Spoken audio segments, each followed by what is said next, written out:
Welcome to the Old Soul, New Soul Astrology Podcast with Robert Glasscock. I'm Thomas Miller.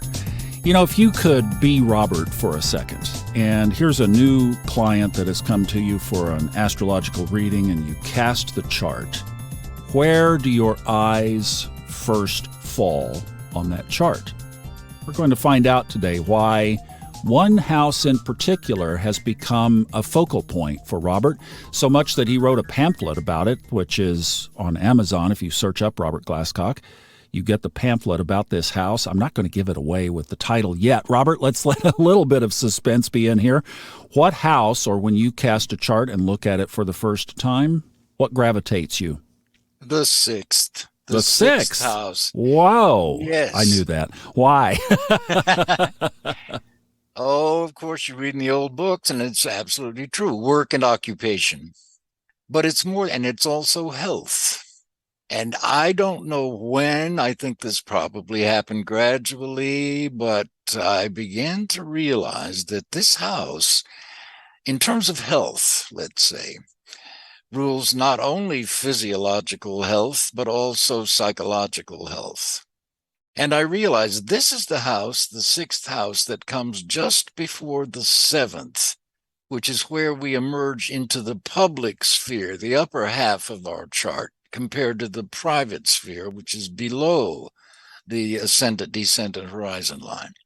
So the sixth house gradually became, for me, symbolic of how we put ourselves together as an individual. It synthesizes everything that's gone before it developmentally, from the first house through the second, third, fourth, and fifth.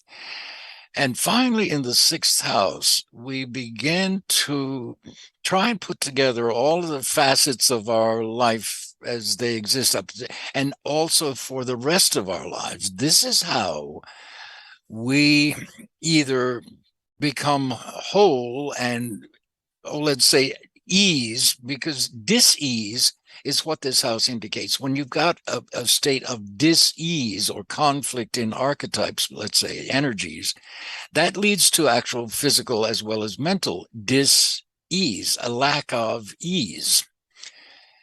Conversely, if you are integrated, as in Jungian, or individuated, which is Jungian psychology, if you're whole in that way, then you're expressing the positive archetypes of your sixth house, both physiologically and psychologically. I happen to have Uranus in that house, in Gemini and retrograde.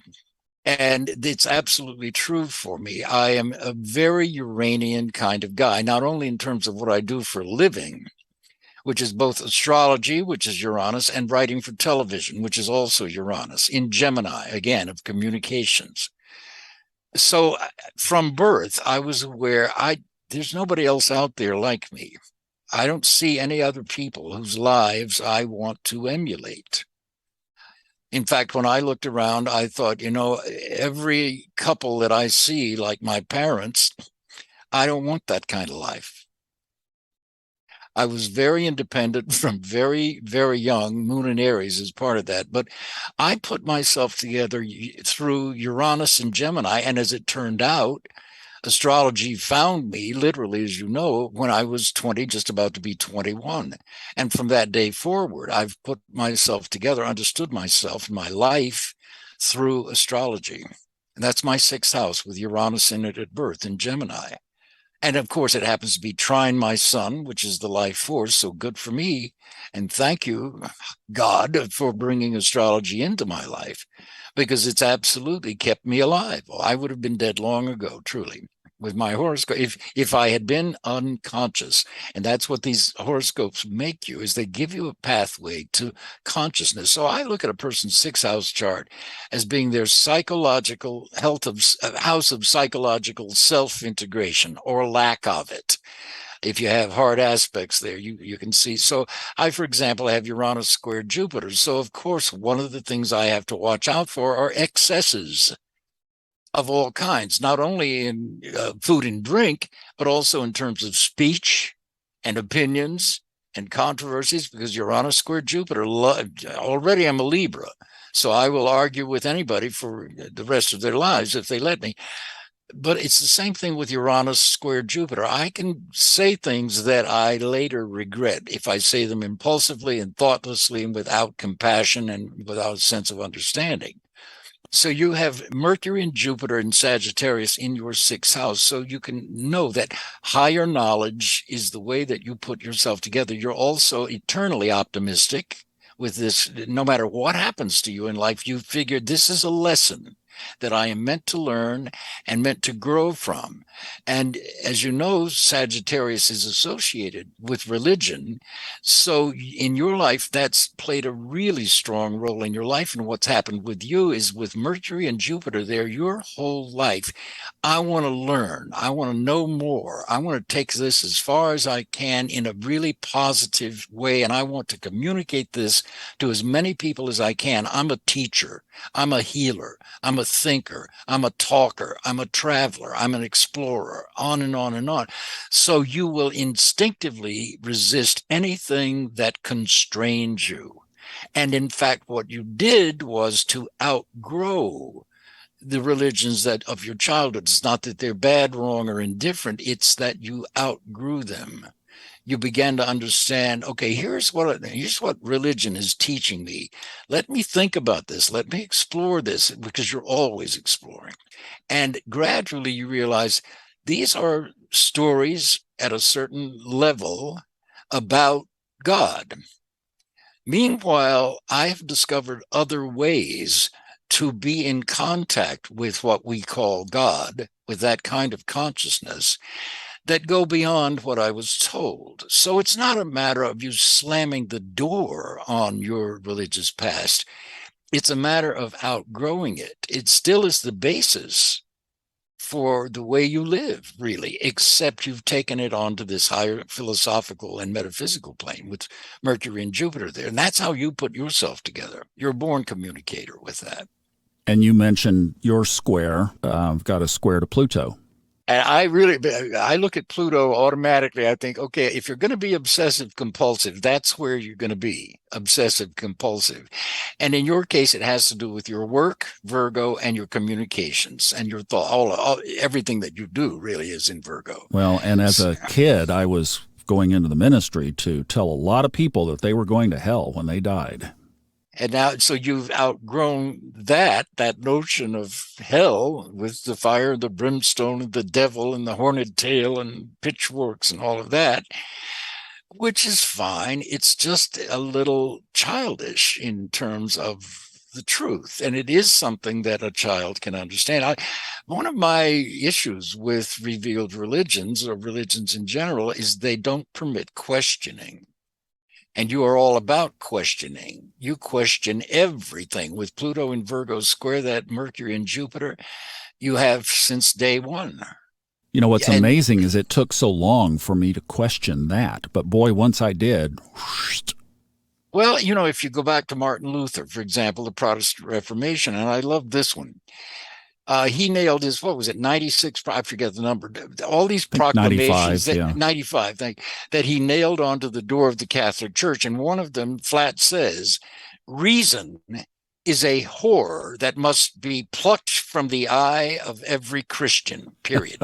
Well, what he's really saying is critical thinking is a whore that must, and that's the problem that religions have to this day, because if you begin investigating their origins or you begin questioning them, watch what happens. That's amazing, isn't it? You're going to get shunned. Yeah, exactly. And that was the Reformation. That comment. Well, anyway, we don't need to go down that road. But look at what's happening today. All of these religions are trying to censor information. So it's a real battle, and it's been going on since time immemorial. The Catholic Church fought the printing press tooth and nail. They didn't want people to be able to have Bibles, much less any other kind of books. Well, they lost that battle. So that's that aspect in your chart, that Pluto's squaring the Mercury Jupiter. It makes you skeptical, basically, and very penetrating. You're a deep thinker. Pluto in the third house, are you kidding? So do you give equal weight to that psychological self-integration along with job along with health, or do you prioritize? Is one weightier than the They other? absolutely tie in. If you look at mine, for example, and I was always this way as a kid, I really like people and I am sociable, but I've always been aware I am not like most people, really anybody else that I know. Now, everybody can say that to a degree, but with me, for example, I think it always was. I started to say a matter of pride. I don't know if that's accurate, but I understood about myself that being different and thinking differently about everything from the people I knew was advantageous for me, and it was going to save me, and it was going to lead me somewhere, because I'm very experimentative with Uranus and Gemini. I'll try anything if I'm interested in it to see if it works. And so, as it's turned out, that Uranus is absolutely connected with my work, what I do for a living in the sixth house. I'm a writer. I'm an astrologer. I'm a thinker. I'm a talker. I'm a podcaster. I do online webinars and so it's totally my whole life. Wow. So I put a lot of emphasis on the sixth house. I really do. Now I put myself together through Gemini and Uranus and Gemini. So I love the world. I love variety. I don't want to live in a town or a place where there's only one race or two. I loved Los Angeles all those years. One point, the schools were teaching in 86 different languages, believe it or not. So there are people from all over the world in Los Angeles. You walk out the door, you're with them. So I love that kind of life and that Very, kind of, yeah, and 11th so house. the love of freedom and independence is very strong with Uranus and Gemini. And that's really that's why I'm not married, to Yeah, tell you the truth, because even that to me felt limiting. that's amazing. There's something else in your sixth house that some people would have, and I know they'd love your take on it. You have the part of fortune. I love that point. If you have a time of birth, the part of fortune synthesizes the sun, the moon, and the ascendant, which are the three most personal points in the horoscope. So that point, the part of, the Arabic parts, which this is one of, I don't know, there's 60 or 80 of them. I don't know. Yeah, 60 something, I think. Most astrologers only use this one, but that's why it's so valuable. It's the only point in the chart that does that synthesizes the sun, the moon, and the ascendant. So it becomes a symbol of wholeness or completeness. And here it is in my chart in Cancer, along with Saturn. And Saturn in Cancer has trouble with emotions, with feelings. Even if it's well aspected, it still is Saturn. And it has to learn to be responsible, which is a Saturn keyword. And I think it's the main keyword with Saturn. Be responsible with your feelings, Bob, especially toward other people, because without that, you're going to be really insensitive and really cold and never make any connections emotionally at all. You may connect very well intellectually, but when it comes to feelings or living together in Cancer, sign of Cancer on a day-to-day basis, you reject that unconsciously. This is nothing rational about Cancer. It's a water sign. You can think all you want to, but the feelings. Well, I was raised in an atmosphere that I didn't like. And I knew, oddly enough, at age 10, which this is, I knew at 10 that I didn't want to live where I was born or anywhere near it. I did not see any lives around me that I wanted to emulate. I didn't know a single married couple that I wanted to live like. They either were very dull or they had massive issues like alcoholism and so on, dysfunctionality. And I thought, these people are nuts, crazy. So I told my family, actually, I was 13 when I told them, when I grow up, this is where I'm living. We were on vacation in Los Angeles. I knew then that I was going to get away from all of this as soon as I could and find my own life. And I did. But that part of fortune is what you can actually succeed at or make money at in your life if you want to. It can be that practical or that pragmatic.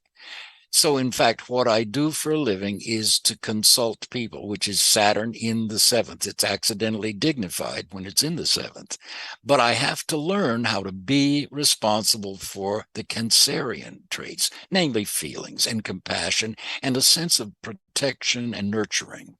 And that's what's symbolized in that moon at 4 degrees Cancer there, which, by the way, squares my moon, which is the ruler of my seventh house, other people. And it's been true all my life. And thank heaven, I have learned to pay attention to what am I saying and what am I doing around other people? And is it coming from selfishness, or is it coming or pretense, like trying to show off for other people? Or is it coming from a real sense of this person is coming to me as an astrologer for some help and understanding and maybe some solutions? Can you give that to them? You bet. So when you look at a new chart and you catch the essence of that sixth house, like you've just described, as I know you can do very quickly, then how do you start to fit that in when you look at their sun and rising sign and where their moon is, etc.? Very good. Well, let's say this, for example, with my chart, the Uranus and Gemini in my sixth, I like to be funny. I am funny. I like people who are funny. I love people if you don't have a sense of humor, it tells me something about you, if that makes sense. Yeah, definitely. And then, then you can say, all right, I'm being Uranus and Gemini, but I'm being it as a Libra, as opposed to if my sun were in Scorpio. It would be a different reading. The same thing would be true. But the appearance, the way I would relate to that from a sun sign perspective would be completely different than, Libra versus Scorpio. Libra happens to harmonize with this Uranus position in Gemini. Scorpio doesn't. It would be in an inconjunct. Yeah. So a Scorpio sun with this exact same position of Uranus would have a lot more trouble integrating it into their lives than I do. You've got the air compatibility there. Exactly. Well, thank you for illuminating us to this. And also, Robert has written a book on this that is on Amazon. It's called Notes on Essential Astrology, or Notes on the Essentials of Astrology, the Sixth House Psychology of Self-Integration. And that's available on Amazon. There's a series of booklets that he's written there that are all Kindle ebooks. And if you'd like to talk to him personally about your own chart, we have that available in the show notes. There's a direct link to book him, and you can also join our Discord group, which continues the conversation past these podcasts. Thank you so much for listening. We'll be back on the next Old Soul, New Soul Astrology podcast with Robert Glasscock.